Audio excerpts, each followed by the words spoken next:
Hello, everyone, and welcome to our next series of podcasts in which we are going to cover the game design in its entirety. The previous lore podcast with David Grasha and Riza was met with an abundance of positive feedback, so this time we are back with a ton of more information just for you. Before we start, I would like to point out that the Game Design Podcast consists of many episodes which will be released one after another after they're recorded.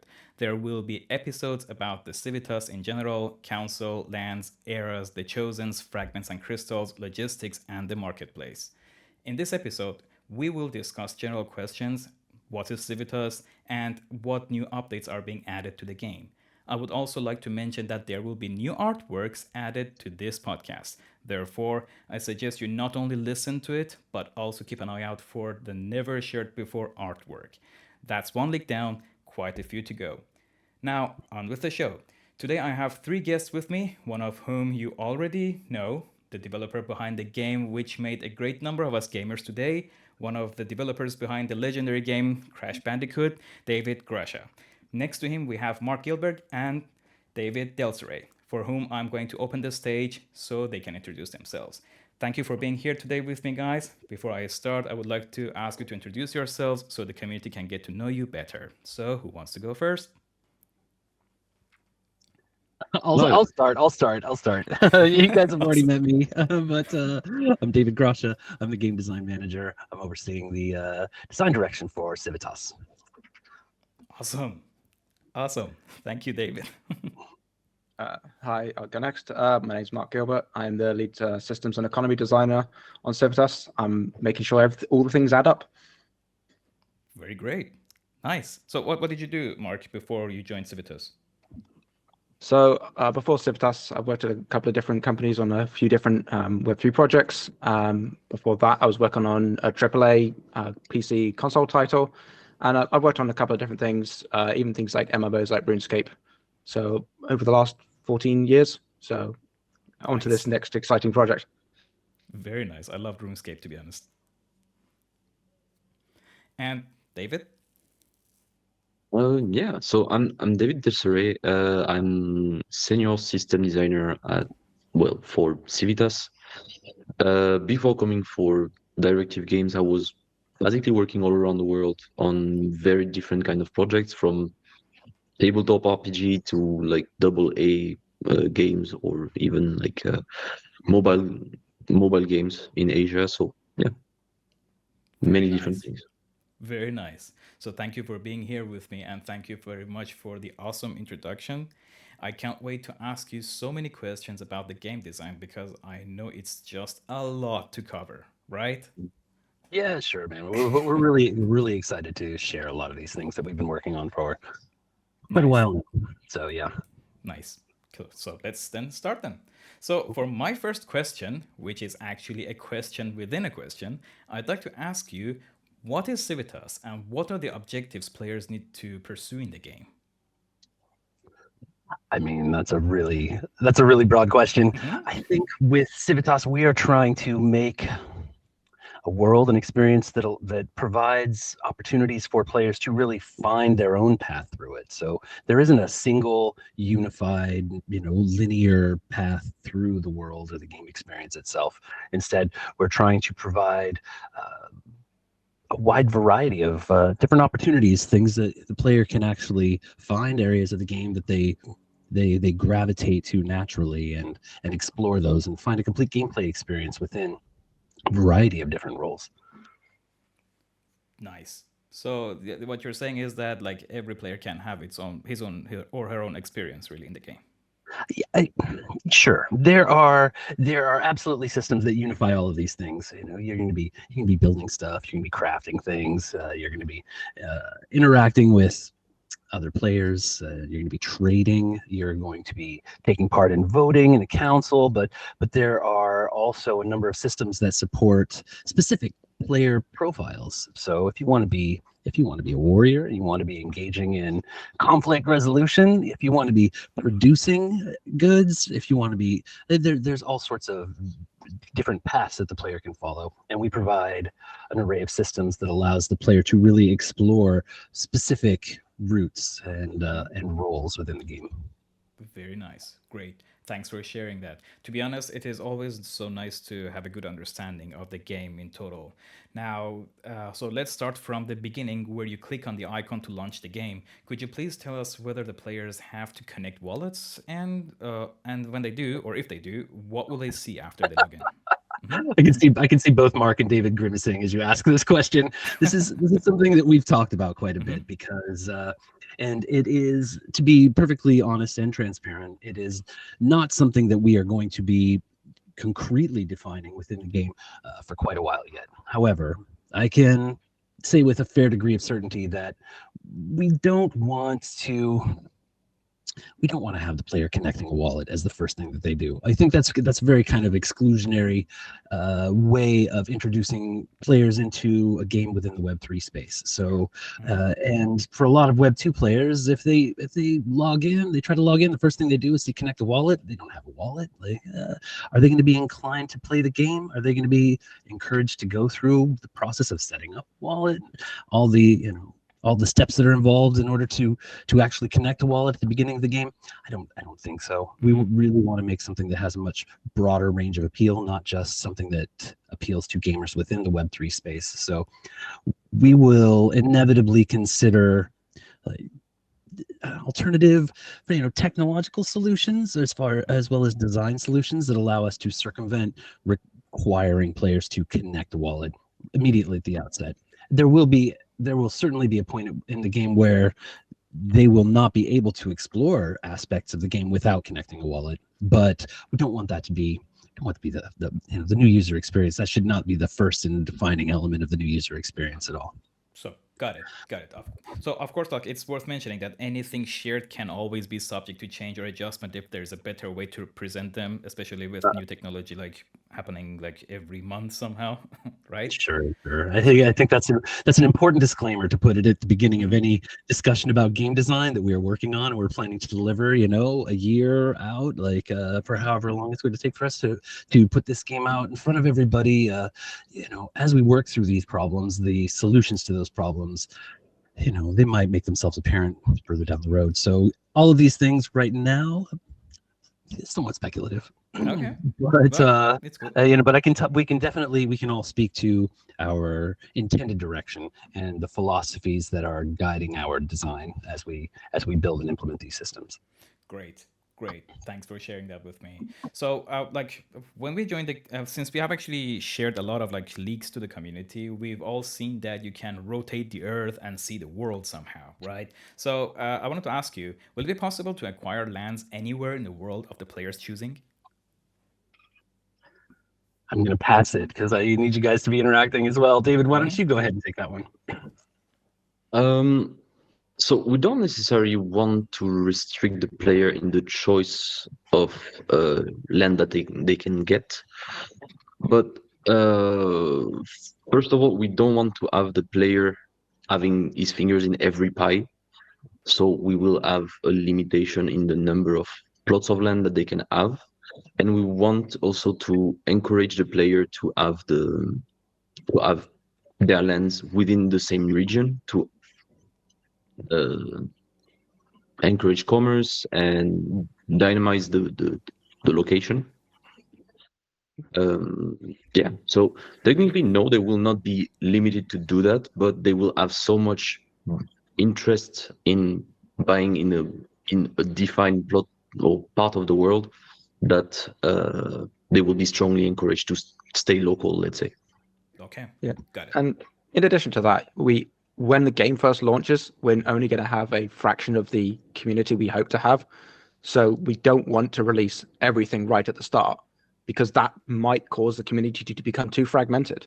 We want people to work together. So part of that is to restrict initially where you can pick. It's not that we'll restrict to a particular part of the world. We want the players to be able to pick where they want to, be it, hey, I want to pick a land in my own country sort of area or wherever, or in the north or the south. But we don't want to then go, oh, you know what, we're going to release every single thing at the start because we don't know how big this is going to get. And so we want to make sure that we can protect the game as well. Yeah, but we also want to make sure that there's choice, there's options. So you're going to be able to choose where you want to plunk your land, whether it's paid land, whether it's free land. You're going to be able to select the city that you're close to. You're going to be able to select the location. You're going to be able to make that decision based on a number of attributes of the land tile, in addition to just the location, the quality of the land, proximity to the tower. All of these things will affect the player's decision. But whether you're in Tokyo or London or Reykjavik, these are things that the player will be able to decide. Okay, so that's cool, actually. So they are actually free to choose that. Okay, thanks for sharing that with me, guys. Thanks for the detailed answer. Now that, let's say, the player has got their land, like wherever they got it, and they enter the world, what should they expect to see and do for the first time? Maybe I can take this one because I think it touches more about the tutorial and so on and the introduction of the game. So when the player will first arrive, well, first of all, they will have to really visit the plot of land that they have, because depending on if they paid or if they went for free land, they have an idea of what the land will contain, but not exactly where everything is placed. And the placement of the resources and the resources plots that we want to have on the land will be defining of what kind of strategy they can have, how they will access the different resources and how they will exploit them. So first of all, they have to go around the land, see what's what, see where everything is, and how they can build their own city there. Then we will try to get them introduced to all the big systems of the game, starting very slow, very low, very back to the basics. How do you build a building? How do you harvest resources? And then we will expand on that further and further. I tend to prefer the word exposition to tutorial, because tutorial, for me, especially being kind of old school when we all did tutorial levels at the beginning of the game, it's just this like really boring level that we use at the beginning to teach the player all of the stuff they're going to need for the whole game. Instead of that, we think about exposition, right? And it's like every aspect of the game needs to be introduced to the player. We can't just expect them to jump in and understand how everything works. So that new user experience is definitely going to be introduction to key game systems, but a lot of those game systems, the way that you navigate them, they are relevant to other aspects of the game as well. So it'll be a bit of introduction, and then we'll let you play with it a little bit before we choose to introduce a new game element, and that overall macro game flow and the pacing of that stuff is really important. So it's not just going to be tons of tutorial text up front, where you have to sit there and just read how everything works. But at the same time, we'll be introducing a lot of new systems to the player. And first and foremost, how to build stuff and how to craft things. Great to know that. Yeah, I personally, whenever I play a game, I don't want to read a lot when I join. So yeah, that would be nice. Especially, it's the same thing. It's like, move your mouse over here. Now press this button. And it's that kind of kills a little bit of the excitement that you get at the beginning of the game. Like, we want it to open with a bit of impact. We want to have a punch at the beginning, but we also need to introduce a lot of these systems to the player. So we'll be taking a lot of that into consideration. Nice. I'm sure many of the players will find their way after a few simple tutorials, and then if they don't, we're not doing our job well. Yeah. Okay. Thanks for sharing the answers with me. Now, to move on from the subject, I'd like to ask you about cities. Like, what is a city and what does it consist of? Okay, Mark, why don't you go ahead and take this one? No worries. So there are quite a few cities scattered throughout the world, but in essence, a city has a tower. That's what makes it stand out as being unique. And the city has a number of land plots around it, and those plots are used by the city. The city itself is almost like a giant version of a land. It needs to be managed. It needs to be improved. It needs to be resources to be expanded. But then a city needs people, and the people are the players. So a player can then get a land near to one of these towers, and then they become part of a city. So a city, in essence, is both the actual city itself and the people who are inside it. Nice. It's also, I think it's also important to talk about maybe some of because the tower is definitely, it's the heart of the city. It's the defining element of the city. However, around the tower itself, I mean, since everything is hexagonal, all these land tiles are hexagonal. We've got, hexagonal tower tile in the center, and then we've got 6 hexagons immediately circling that tower. And each of those hexagons is going to have kind of citywide, like, as opposed to local land tile buildings, right? The stuff that's happening in the city affects all of the residents within the city. So the citizens will be able to vote on things to be constructed within the city center, which is those 6 hexagons immediately surrounding the tower.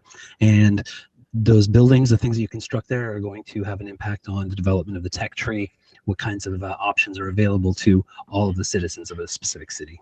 And it's also a central hub for all of that voting and governance. So a lot of the real Web3 elements of our game design are taking place at that city level between players. Okay, so thank you for that. So the tower also, like, does it provide protection? Well, yeah, it definitely provides protection. But I know we've got some other questions about some other systems. I mean, come back to this one after we've spoken about those. Yes, definitely. I have read in my list, definitely. But yeah, for everyone who's listening, we are going to definitely talk about lands in detail in its own podcast. So we're gonna have a lot of like land discussions here. So for now, we just like stick to the general questions. So, is joining a city a must? Like, do I have to be in a city, or can I settle down in the middle of nowhere? No, it's up to you, really. Okay. If you want to be part of a city, then you need to be near that, which means that you need to be able to buy or own the land that is near the city. But you might not want to. Maybe a city is just too much. Maybe you don't want to be that close to other people. You want to, set out on your own and do your own thing. It's completely up to you. Okay. But the city itself comes with bonuses. So you have to make sure that not being in the city is the right choice for you. So that's a decision. Basically, we wanted to create an experience that would, for the people who choose to be in a city, to be more comfortable, more about trading with other players around them, while they can also decide to live far off the city in the middle of nowhere, and their experience will be much more like they would be for a pilgrim or a pioneer in the discovering the land where they will have to fight for their survival.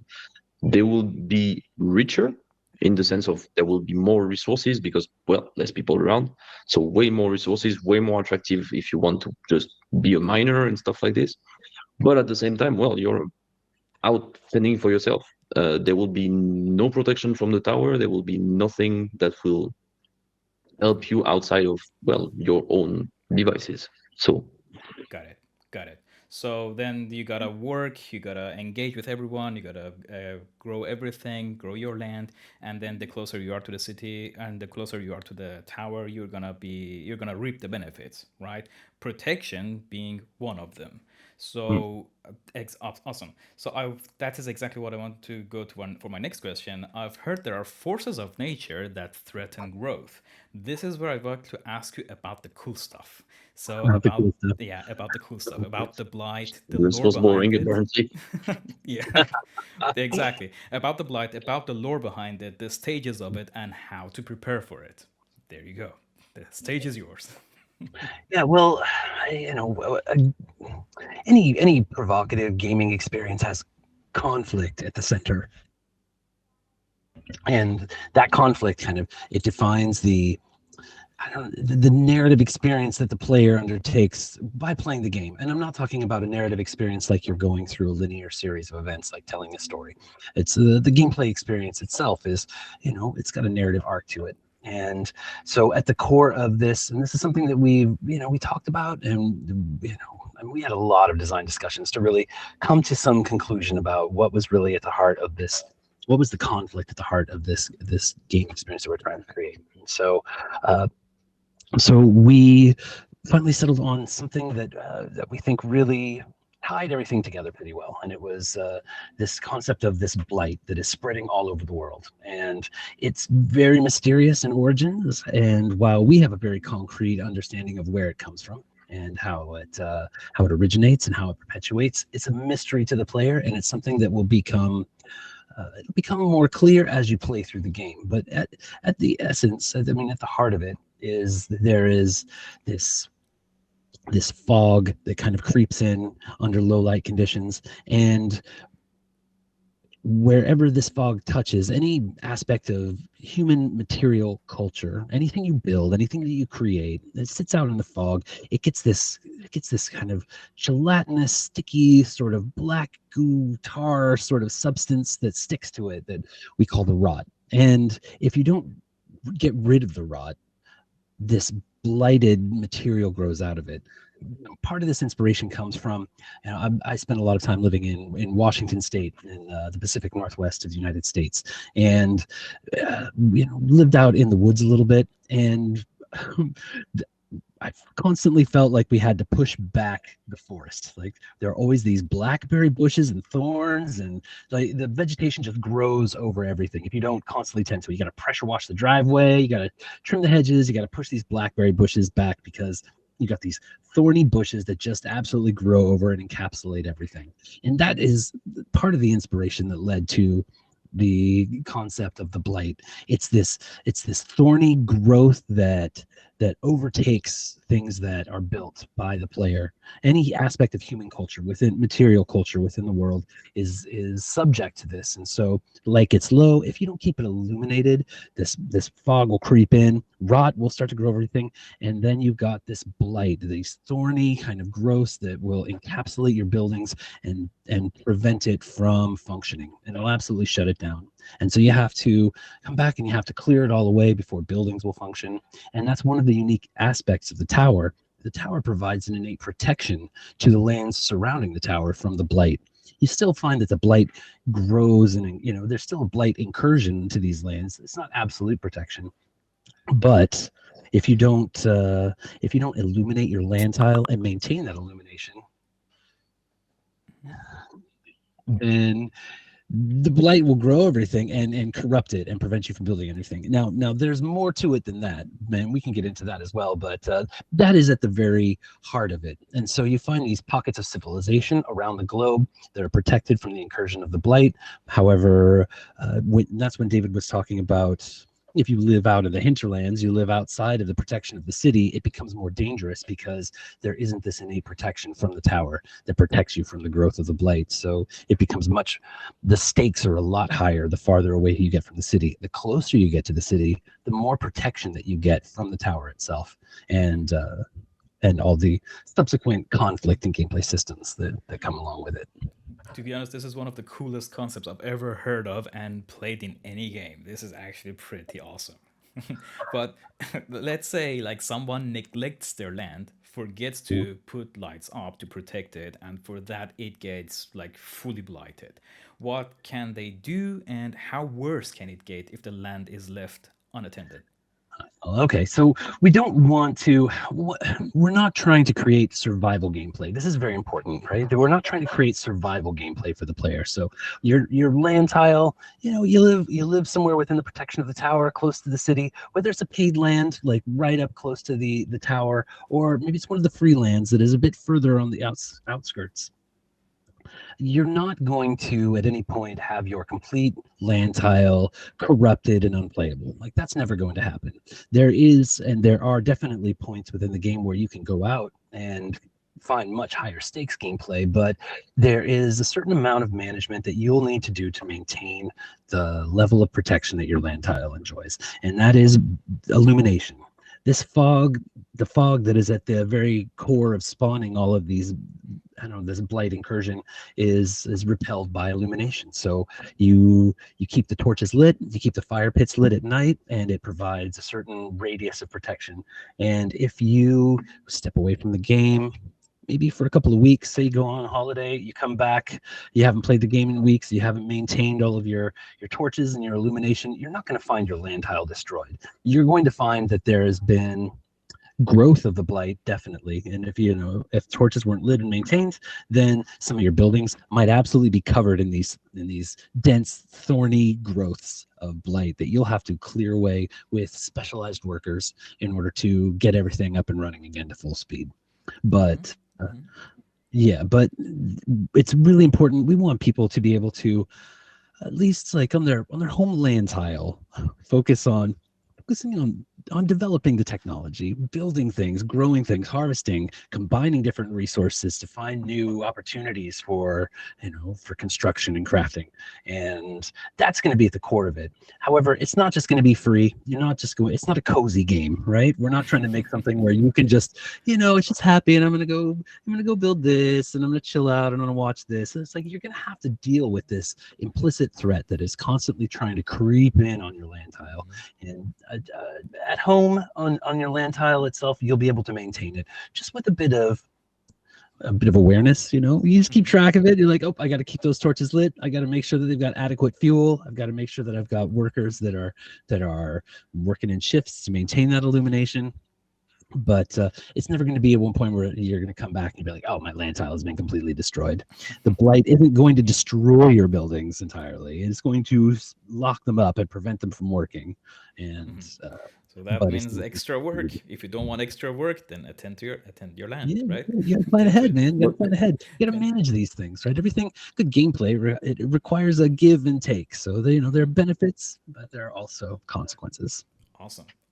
So my next question is also about the blight. Wait, David. David, want to say something? Wait, sorry, David, go ahead. I was trying to add something. Yeah, but we kept in mind that player will not necessarily be able to stay all the time on the game. Like they have lives most likely. So what we wanted to do was adjust the level of threat that creates the blight according, first of all, to their advance in the game. So a new player will not have to directly fight the blackberry bushes and so on, and they just can relax a bit more. Whereas a more advanced player will have to maintain everything. And also, if the player steps away from the game for a fair amount of time, we will deduce that the activity of their land will drop significantly, and use that information to mitigate a bit more the threat that is the blight. Yeah, absolutely. Got it. Yeah. So finally, we don't want this to be a chore. This is not something that every single time we got to, oh God, I got to do this again. Got to clear it out. Right. No, this is one of those things that will largely look after itself. As long as you've got all of your parts of your land working, it will largely look after itself. It's when you don't plan properly, when you potentially spend more resources than you should, or maybe you expand too quickly, or you just forget to build lights in the new area. That's when you might think, oh, whoops, forgot about that. Then you can quickly take steps to rectify that. But it's going to inform a lot of those gameplay decisions, right? Exactly. It's like how far away do you build structures on opposite ends of the land? Is that it makes it more complicated than to maintain the illumination? So you're going to consider these things when you're building stuff and how you maintain it, for sure. Yeah, and as David alluded to, is because this affects your stage of your progression. Is when you're new to the game, you don't know about this system, so we don't just hit you with it. But by the time you have got a lot of hours into the game, when you are familiar with it, when you do know how the system works, that's when you'll encounter it more. So again, we'll dial it up a bit for sure. Exactly. It isn't just blackberry bushes. It's they're actually quite a lot more severe consequences if you fail to maintain some degree of illumination and protection for your land tile. And there are creatures that come out of this fog and out of these out of this blight, out of these thorny growths. And it's like if they start to grow in too close, you're going to find that there are these creatures that have this almost like pustule covered kind of like slightly diseased look to them, and they will come out and they will absolutely destroy stuff, and they will or they could kidnap and kill village or workers on your land tile. But Mark is right. That's not going to be the introduction to it, right? It needs to scale up in proportion to the player's abilities and skills to make sure that it presents a constant challenge and consideration. But we like I said at the very beginning of this, we don't want to create survival gameplay on your land tile. There isn't going to be a fail state where it's like, oh, okay, game's over. Like, I mean, that's not in our best interest. That's not in the player's best interests. And so Okay. there will be, however, and this might be good to mention, there will be opportunities for the player to venture out either as an individual or in groups out into, what are we calling it now? Is it the hinterlands, the wildlands? There we go. But Wildlands. rifts, right? There's all sorts of things where we're going to be able to go out into the world away from our land tile, and we're going to send an expedition out to areas that are really heavily corrupted by the blight, and where the density of the blight is much higher, and the frequency of blighted creature encounters is also considerably higher, where the rewards that the player has the opportunity to acquire, the resources that you can find, are much more valuable, much more precious. But at the same time, everything that you take out into the wildlands, or everything you take out into some of these rifts that we'll be able to get into, are, well, that's where we introduce the real survival, the real high stakes gameplay. So Okay. it's not going to be on your land tile, but if you want to dip your toe into that pool, it's definitely there for you, and the rewards are much more valuable. But like I said, the stakes are much higher, and you can lose everything that you have out in that expedition. It's not gonna prevent your land tile from operating, but you send out a bunch of stuff, you could lose it all in a risky gamble against a challenge that is High risk, high reward, right? Yeah, there you go. Okay. But okay, so now we know that blight is not good and you have to clear it somehow, but can it be also for another purposes? Like, does it have other purposes rather than messing up the land and buildings and paths? Can it be used for good?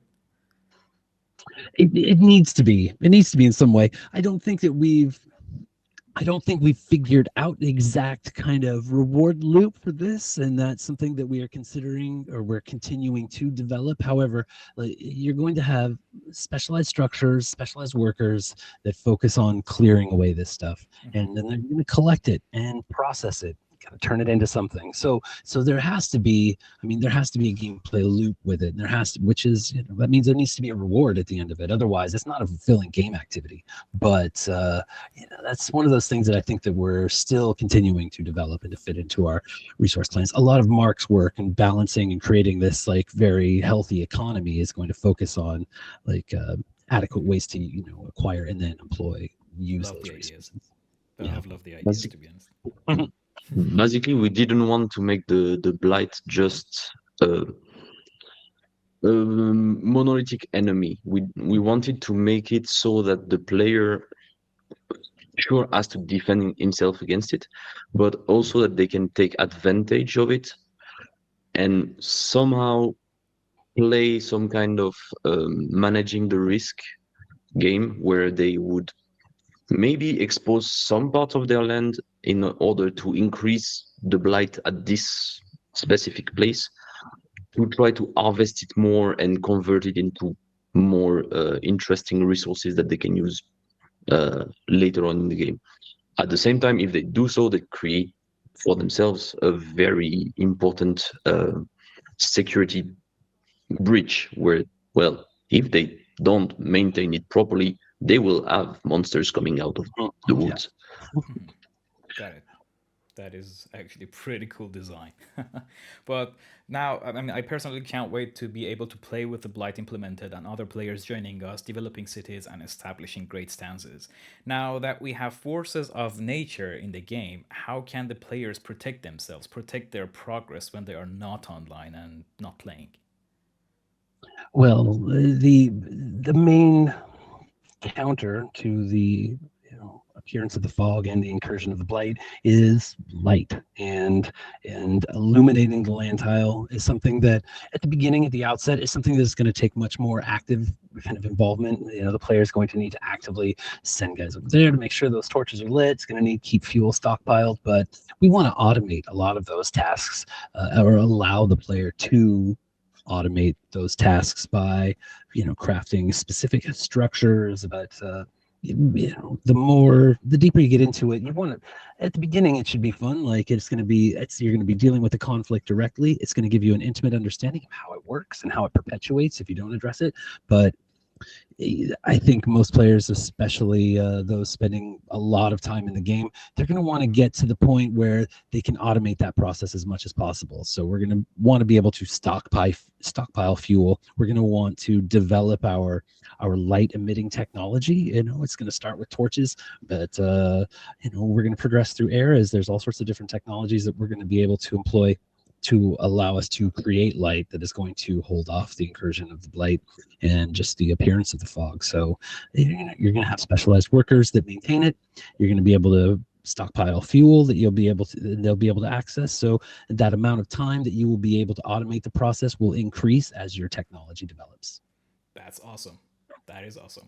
So there you go, guys. This was one of the biggest leaks that now we just shared with you, and it is called The Blight, which is going to be awesome. And we're sharing the artwork with you as well.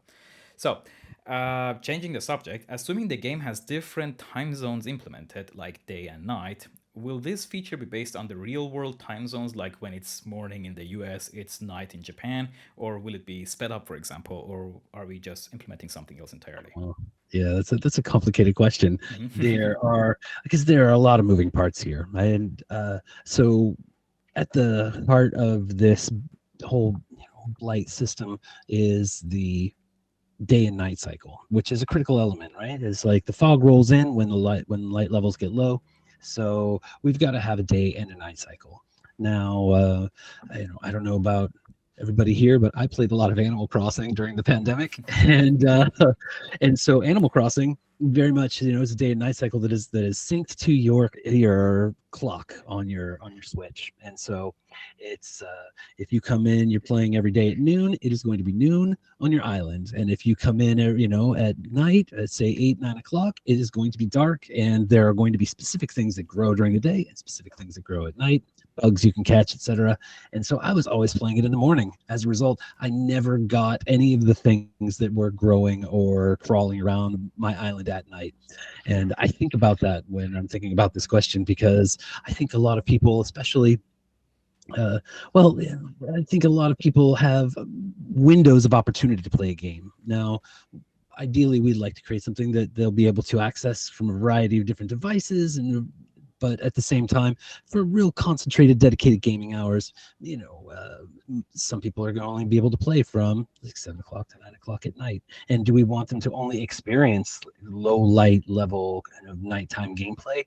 No, I don't think that we do. So we're still considering exactly considering all of the moving parts, but maybe an accelerated clock. So if we did something like it takes 8 hours for an entire day-night cycle, then you could come back at the same time on different days, and you would have sometimes it'd be midday, sometimes it would be midnight. And so we're still figuring out, I think, some of the details about how to best support our gameplay ambitions with this system. And one of those is we want to make sure that people have the opportunity to experience both daytime and nighttime gameplay. We want to make sure and support those hot, those bright daytime and low light level night conditions with interesting stuff. And so making sure that all players can see both ends of that and then deal with both ends of that is something that will factor into considerations. Yeah. That's a very nice point that you mentioned. Nice. I'm looking forward to seeing how it turns out. Oh, man. So for my last question for this episode, I'd like to ask you about animals. So how are they going to be implemented in the game, and if people can actively command them, or if they are going to run their own course automatically without any human intervention or something? Is this a Gustav question? This is a Gustav question, exactly. This question definitely belongs to yeah. Well, so there are a couple of things to consider here. One thing is, and again, I come from a lot of like the old school world building we did back in like the earlier console days. I don't know, but back when we didn't have all the technology to deploy to really create like very vivid living worlds, it felt like everything was carved out of stone. So one of the things that we knew early on is like we want to have animals moving in there, and we want to have could be birds flying in front of the camera, could be have animals hopping around or trotting around the land tile. We want to have something in there. It gives it some life. Now from I guess an economy perspective, right? We've already got resources in there that are animal based resources. Hides. Tanning hides was a very, very important primitive technology that factors into our early game. Yeah, do we want to have animals in there? Yeah, we do. Do we want it to provide some life and vibrancy to the land tile? Absolutely. Do we want to be able to, we want to be able to harvest those animals and use them as resources? Yes, technologically, like that was an important part of a human technological development. We want to replicate that and represent that in our game. Will there be a Gustav NFT? I don't think so. I know that question's on your mind, Arash. Well, So- it's not only my question. It's been asked like a lot of times. I don't think so. There's a very specific purpose for NFT characters. They have a very specific gameplay function, and so you're probably not going to see them in animal form. However, but at the same time, we know everybody loves Gustav, so we'll try to find. We have a Discord command for it. representation. Yeah, we have a Discord command for it. You just type it, and then Gustav or a goat just comes up. Cool. So, fantastic. That was my last question for this episode. Is there anything, guys, you would like to add? Right, David? Anything you want to share? Mark? Well, this is we're kind of just trying to set the ground level here. Is all the different topics we've touched on today have a lot more content inside them that we want to go into. So we hope we kind of got you all excited for what's to come. Yeah, Mark's right. There's we're gonna have some very very focused podcasts targeting specific game systems, the things that David or Mark are really focusing on the design of individually, and so we'll do some deeper dives into some of those systems. We talk about cities, we talk about expeditions outside of your land tile. But I think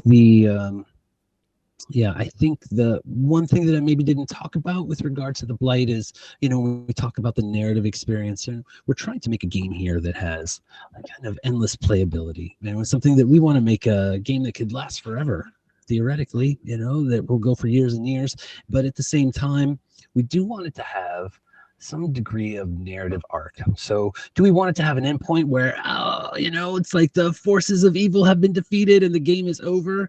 No, that's not that, because that doesn't happen in an endless game. But at the same time, we do want to have this kind of journey through a world where the player develops an increasingly deep understanding of the forces at work. And so this conflict at the heart of the game is going to inform a lot of those decisions. And so we're really looking forward to unveiling this to players and investigating. We want to make a game that is accessible.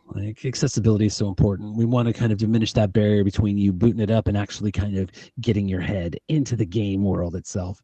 But at the same time, make no mistake, we are making a very systemically deep experience here with a lot of variety and opportunity for the player to really delve into very specific aspects of the game. So I think we're all excited to share this information in more detail in these upcoming podcasts, because we've been spending looking forward a lot of time digging into the design for sure.